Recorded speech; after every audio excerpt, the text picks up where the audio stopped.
Aphasia. So what is aphasia? Aphasia is a language disorder caused by damage to the brain's language network. It affects the ability to speak, find words, form sentences, write or spell, and sometimes read or understand language. Intelligence remains intact. You know what you want to say, but the signal path between thought and language output is disrupted. In my case, the cause was sleep apnea. Sleep apnea can lead to aphasia through micro strokes. With obstructive sleep apnea, the airway repeatedly collapses during sleep. This causes oxygen levels to drop, carbon dioxide levels to rise, blood pressure to spike, and stress hormones to surge. These events can occur dozens or even hundreds of times each night. Over time, repeated oxygen deprivation can damage the brain's language networks. Language is not located in a single area of the brain. It functions as a connected system that includes frontal regions responsible for speech production, temporal regions that store words, and white matter pathways that connect these areas.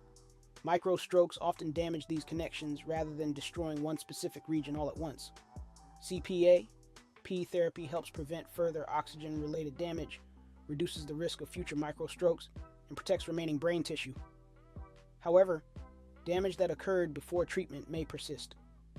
White matter damage heals slowly, if it heals at all, and neural rerouting requires time and therapy. This explains why symptoms can remain even after years of CPAP use, and why there may be periods of stronger language function followed by more difficult days. This brings me to my next subject. I developed an interest in this issue after encountering a related court case in my newsfeed. The Muscogee Creek Nation was one of the so-called 5 civilized tribes that during the late 18th and early 19th centuries adopted aspects of European American culture, including the use of the English language and plantation-based economic systems. This adoption included the enslavement of Africans as well as indigenous people of African descent within the nation. Following their forced removal to Indian Territory in the 1830s, the Creek Nation continued the practice of slavery and maintained discriminatory policies toward its black members. During the Civil War, the nation aligned with the Confederacy. After the Confederate defeat, the United States required new treaties. The Treaty of 1866 formally abolished slavery within the Creek Nation and granted citizenship rights to all Creeks of African descent. In 1979, however, the Creek Nation adopted a new constitution that unlawfully excluded Creeks of African descent from citizenship. This exclusion initiated a prolonged legal struggle. In July 2025, the Muscogee Creek Nation Supreme Court affirmed that the Treaty of 1866 guarantees full citizenship rights to Creeks of African descent, commonly referred to as Creek freedmen. Last year, I learned that my great-great-great-great-great-grandmother was forcibly displaced during the Trail of Tears in the mid-1800s.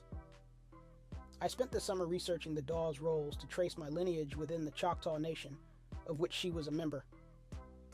For those unfamiliar with them, the Dawes Rolls are official United States government records created between 1898 and 1914. They list members of certain Native American tribes who were deemed eligible for land allotments in what was then called Indian Territory, now present-day Oklahoma. During this research, I discovered a letter written by my grandmother and addressed to her sons in her native language.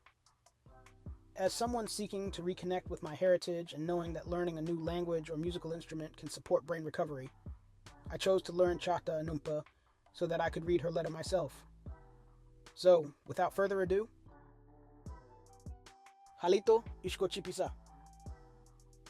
Yomi iminitakla ishtim anukchatuk diminila nitak. Imal pisa hinaka tushka homa, inana pisa waklo, nan pisa trail of tears and death. Imnani pisa nitaklusa. Hosh imnakni autoklo anali ishtim pashto. Amma, nan hochi folusa ishatukim nakni pisa ishtim abitalhapi. Chipisala chike. Now I think it's important more than ever to trace your roots. Your elders are basically walking archives, and I know during adolescence there is a low desire to learn your roots over learning the latest celebrity gossip. My mother always corrected me whenever I filled out a job application and told me to check the Native American box under the race category. I never understood this until connecting with my cousin during a family reunion a few years ago. My mother unable to answer the questions I now have because of my then absent interest. I'm grateful for my cousin and aunt to fill the gap. If you happen to like my content, please like, share, and subscribe, and I'll see you on the next video.